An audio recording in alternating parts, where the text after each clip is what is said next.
Levé de rideau avec aujourd'hui Valérie Merle. Merci Valérie Merle d'être avec nous. Vous êtes une chef d'entreprise, femme qui compte dans le monde de l'entreprise, ici et au-delà des seules frontières de la région Auvergne.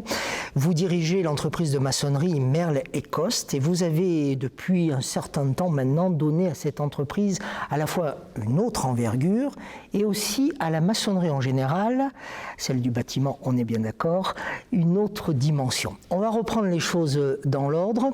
Vous avez fait, si je ne m'abuse, des études de droit. Vous avez également travaillé à un poste de responsabilité dans une banque. Et puis un jour, vous avez décidé d'aller vers cette entreprise où l'entreprise est venue à vous. Qu'est-ce qui s'est passé et surtout, pourquoi avoir quitté le confort du monde bancaire, je vais encore me faire des amis, moi, le confort du monde bancaire pour aller quand même vers la prise de risque de l'entrepreneuriat? En fait, je crois que c'était une suite logique de la construction de ma vie professionnelle et que j'ai toujours eu une passion pour l'immobilier, le bâtiment en général, voilà, les vieilles pierres. Et à un moment, tout ce que j'avais appris dans mes vies professionnelles précédentes m'ont permis de me dire, voilà, il faut que tu ailles vers ce que tu veux faire et ce que je voulais faire, c'est dans le bâtiment. Oui, mais vous pouviez vous contenter, entre guillemets, d'aller vers le monde de l'immobilier. Ah oui, c'est vrai. La maçonnerie, c'est quand même autre chose. On est bien dans la création. Exactement, ouais, dans la construction. C'était ça, l'idée, c'était véritablement de contribuer soit à la rénovation, soit à la construction de nos bâtiments, la construction de nos villes, de la vie des gens, parce que quand on construit des maisons, forcément, on participe à la vie des gens, leur rénovation, leur extension, voilà. Vous avez travaillé, m'avez-vous dit, en arrivant sur cette scène, c'est la première fois que vous êtes sur la scène. Ah oui, ouais, c'est magnifique d'ailleurs. C'est beau. Vous m'avez confié avoir travaillé pour ce qu'on ne voit pas, en fait, oui, de l'opéra. Alors racontez-nous un petit peu.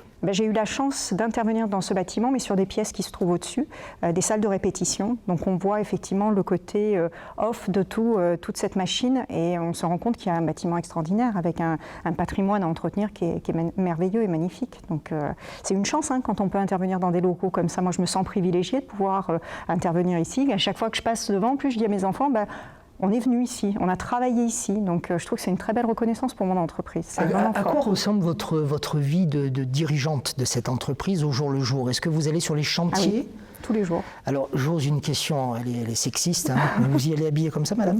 Non, je dois avouer qu'entre ce matin, où j'étais sur un toit d'une terrasse de la mairie de Clermont, et maintenant, j'ai légèrement changé de tenue. Je me suis adaptée. Mais oui, je vais tous les jours sur les chantiers parce que je dois voir mes collaborateurs, évoluer avec eux, travailler. Que des hommes? Oui. Ouais. Malheureusement, on est dans un secteur où il y a peu de femmes, voire quasiment pas. Il y en a quelques-unes à la direction ou à la gestion d'une entreprise dans le domaine du bâtiment, mais sur les chantiers, ça reste des métiers, particulièrement la maçonnerie, compliqués, difficiles physiquement. Donc on n'a pas encore beaucoup de femmes qui malheureusement postulent sur ces postes-là. Vous pensez que ça viendra un jour? J'espère et j'ai eu une fois une jeune femme en stage qui était en reconversion avec l'AFPA et qui est venue faire un stage chez nous, mais elle s'est rendue compte malgré tout de la difficulté du métier, donc c'est difficile. Après, on parle d'exosquelettes pour aider sur la production et limiter le port de charge, etc. Peut-être que ça nous permettra effectivement de faire rentrer des femmes dans ces métiers-là, parce qu'elles ont toute légitimité pour y être, il n'y a pas de souci là-dessus. Vous disiez il y a quelques instants que l'une des raisons à aller vers cette entreprise et à la créer, Merle et Coste, entreprise de bâtiment, de maçonnerie, c'était le patrimoine. Et je vais vous citer, vous dites que reconstruire le patrimoine bâti, c'est lui permettre de passer à travers les âges pour laisser son empreinte, son message aux générations futures. C'est beau de dire ça ainsi, du bâtiment. C'est comme ça que je le prends en fait. Je suis juste là pour permettre au bâtiment d'aller plus loin que le temps de production qu'on lui avait donné et puis les outrages du temps, les modifications qu'on fait pour l'adapter aux conditions d'exploitation modernes. Et donc du coup, voilà, je me sens véritablement comme une aide au passage et à la transmission, c'est fondamental. Oui, mais vous allez vous attaquer, entre guillemets, à la restauration de bâtiments qui sont nés du travail, des efforts d'hommes, peut-être de femmes, peut-être qui n'avaient pas du tout les techniques que vous avez aujourd'hui. Comment retrouvez-vous la quintessence même de ce qu'ils ont créé, érigé avec des matériaux beaucoup plus modernes et des techniques beaucoup plus modernes? En fait, je crois qu'au départ, alors, on pourrait s'opposer là-dessus sur le principe de dire que pour beaucoup, le bâtiment, ça reste du bon sens. Donc les techniques des anciens, elles étaient déjà fondées sur pas mal de bon sens. Alors c'est vrai que nous, on y apporte la technologie derrière, on y apporte les recherches, on apporte tout ce qui est des certifications, des normes, etc., qui viennent compléter tout ça. Mais globalement, on retrouve des techniques qui sont assez proches. On n'a pas forcément évolué, si ce n'est sur peut-être les outils qu'on avait, mais les techniques sont globalement les mêmes. Donc, et puis on revient même sur des matériaux, ou sur des modes constructifs qui sont assez proches de ce qu'on faisait dans l'ancien temps. Nous, on travaille sur des matériaux biosourcés comme le chanvre et on retrouve des techniques de banchage qui sont assez proches de ce qu'on faisait quand on faisait du pisé ou de la paille il y a 100 ou 200 ans. Voilà. En fait, le bâtiment, vous êtes tombé dedans assez petite, puisque vos ancêtres étaient tailleurs de pierre et marbriers. Ça ne s'invente pas, ça. Ah oui, tout à fait. Du côté de ma maman, mes recherches généalogiques m'ont permis de découvrir que j'avais des marbriers, des maçons. Même on se bat avec mon mari pour savoir quel est le maçon le plus ancien dans les arbres généalogiques. Je crois que j'ai un tout petit peu gagné. Votre mari, Renaud, que je salue, parce que je l'ai bien connu, je le connais dans une autre vie, on va dire. Exactement. Voilà. Exactement. Et du coup, oui, je pense que c'est... Alors je dis toujours, j'ai une génétique qui m'a programmée pour aller vers le bâtiment, mais je pense que c'est ça, oui, effectivement. Ouais. Bon, être une femme dans le bâtiment, alors on va faire quelques instants quand même là-dessus. Vous êtes là pour défendre une cause, vous êtes féministe, ou c'est vraiment simplement le fait d'être dirigeante d'une entreprise ? Alors, je ne sais pas ce qu'on met derrière le terme féministe et surtout les évolutions qu'on en fait. C'est peut-être là la limite que j'aurais par rapport à l'usage de ce terme-là. Après, je pense que pour moi, c'est comme tout, c'est une question de respect. Donc, respect dans l'échange qu'on peut avoir avec des hommes comme l'échange qu'on peut avoir avec des femmes. C'est vrai que c'est peut-être pas le domaine dans lequel on voit le plus évoluer de femmes, ça c'est évident. Il y a encore un petit esprit des fois un peu macho, pour pas dire autre chose, mais ça commence à vraiment se gommer, sincèrement. Et puis après, c'est comme tout, c'est une question de compétence, c'est une question de trouver sa place. Et puis je reviens sur la notion de respect. Si on respecte, on se fait respecter et on est respecté. Il n'y a pas de souci. Donc tout se passe bien normalement. Je vais encore vous citer quelques instants. Vous avez dit dans une interview, j'ai du mal avec la féminisation des mots. On n'a pas besoin de ça pour exercer notre métier tout en gardant notre féminité. Donc, vous voulez recruter des maçons et pas des maçonnes. Et ils seront masculins et féminins, c'est ça ? Exactement. Pour moi, c'est le métier. C'est pas le fait de l'exercer, qu'on soit homme ou femme, ça n'apporte ou ça n'enlève rien. C'est un métier de maçon. C'est une femme qui l'exerce ou c'est un homme qui l'exerce. Moi, j'exerce un métier de chef d'entreprise. Donc voilà. Mais chef, vous l'écrivez comment ? Je mets pas deux FE, moi. Mais... Alors, je vais venir. Oui, forcément. J'ai des amis qui me diront, mais si, Valérie, faut lutter là-dessus. Je sais pas si c'est même la notion de lutte. C'est la question que moi, je me sens plus dans la notion de dire chef. CHEF, point barre, quoi, voilà. Il n'y a pas besoin de le féminiser pour lui donner, pour me sentir à l'aise avec ce mot-là. Voilà, ça c'est évident. Il y a plusieurs personnes qui m'ont conseillé de tenter de vous joindre, et je dis de tenter parce qu'elle a un emploi du temps, cette dame, c'est pire qu'un ministre. Je vous assure que c'est compliqué de la voir, mais tant mieux, ça veut dire que ça marche. Ah ben oui, c'est ça, exactement. Et ça veut dire que vous allez sur le terrain. C'est ça.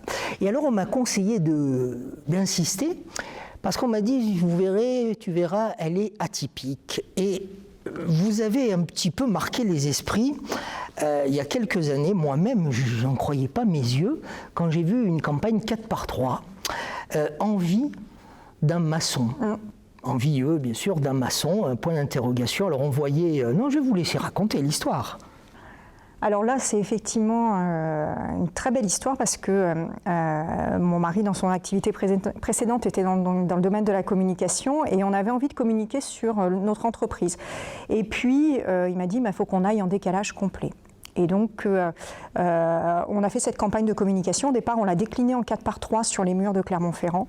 ce qui a eu un effet extraordinaire parce que j'avais les gens qui m'appelaient, les copines qui m'appelaient en me disant « Waouh, ta campagne, trop chouette, etc. » Mais alors racontez-nous la campagne, c'était quoi? La campagne, c'est un très beau jeune homme, un maçon, et il y a marqué « Envie d'un maçon ».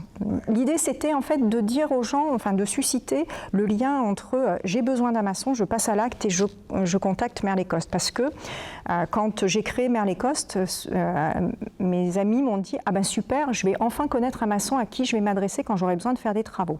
Et on est parti de ce constat-là et on s'est dit, mais en fait c'est tout simple, c'est que les gens ont envie, besoin. Donc on l'a décliné après sous un format humoristique.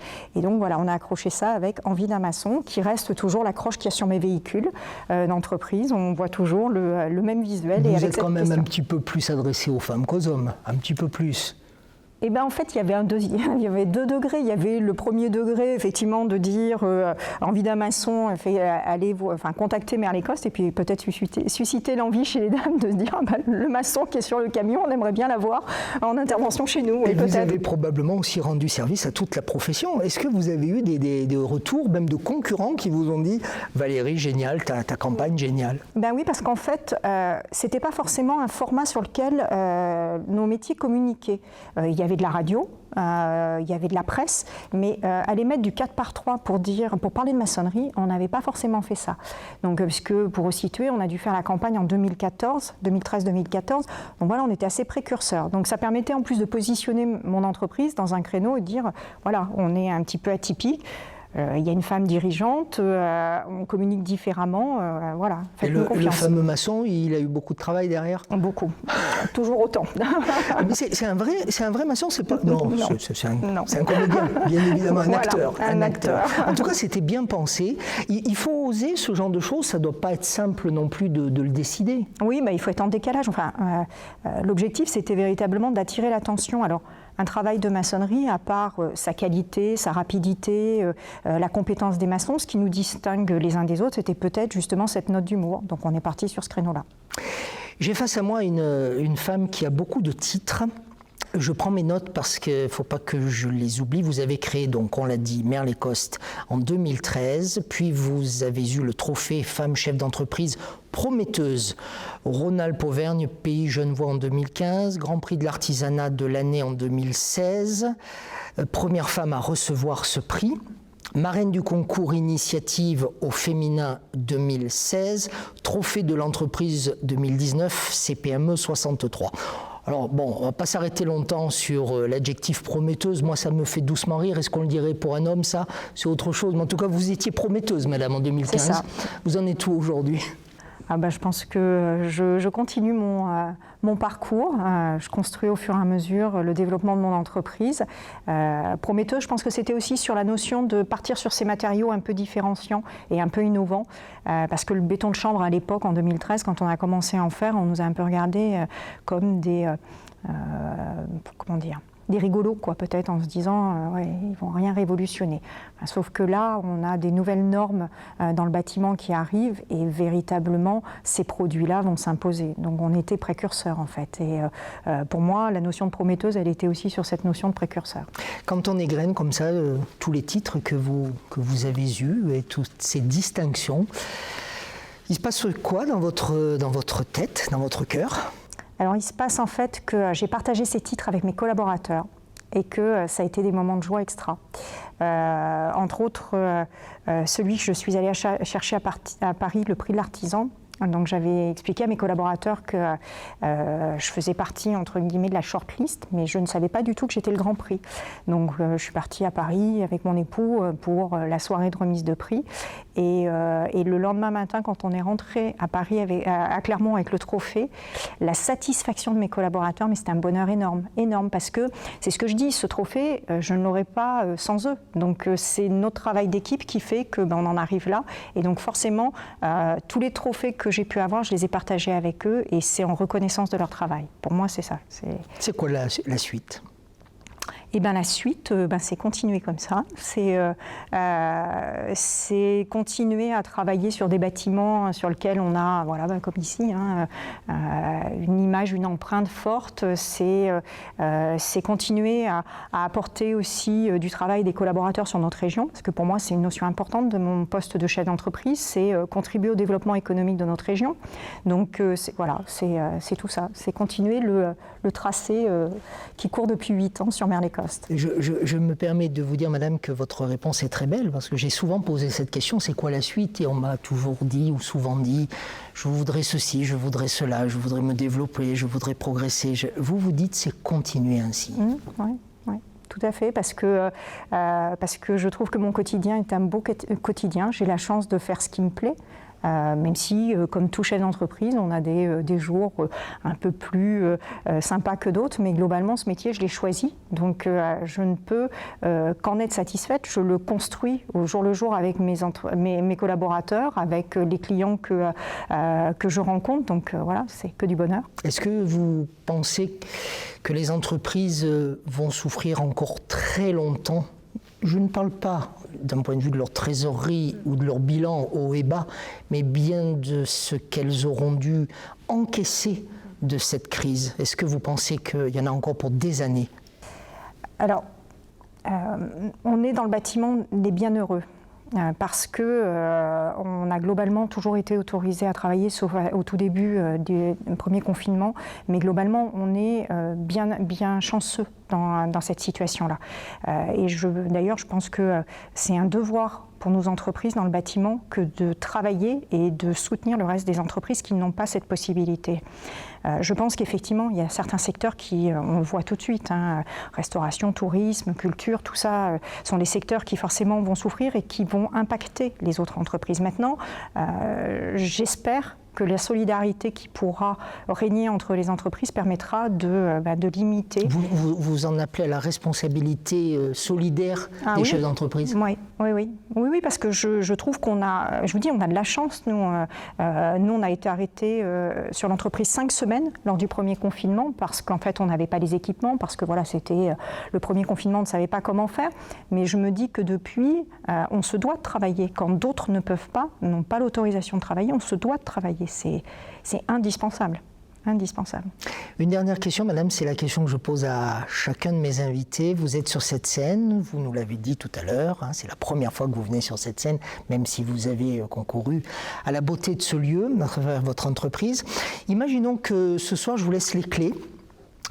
Voilà, la salle, elle est pour vous, Valérie, elle est pour vous. Il y a plein de fauteuils. Vous auriez envie d'inviter qui et de leur dire quoi? Alors, j'inviterai déjà ma famille, forcément. Après, j'inviterai mes amis, les plus proches, le cercle restreint, parce que depuis un certain temps, on n'a pas la possibilité de se voir aussi facilement qu'on voudrait le faire. Et puis, je pense que je mettrai de la musique, voilà, pour que tout le monde en profite. Quel type de musique? Je pense que je varierai, parce qu'il n'y a pas de raison de réserver un lieu comme ça à un style de musique. Je pense qu'on pourrait passer du classique au pop-rock en repassant par le jazz. Voilà, question de faire plaisir à tout le monde et se retrouver tous ensemble. Le principe, ça serait de se retrouver tous ensemble.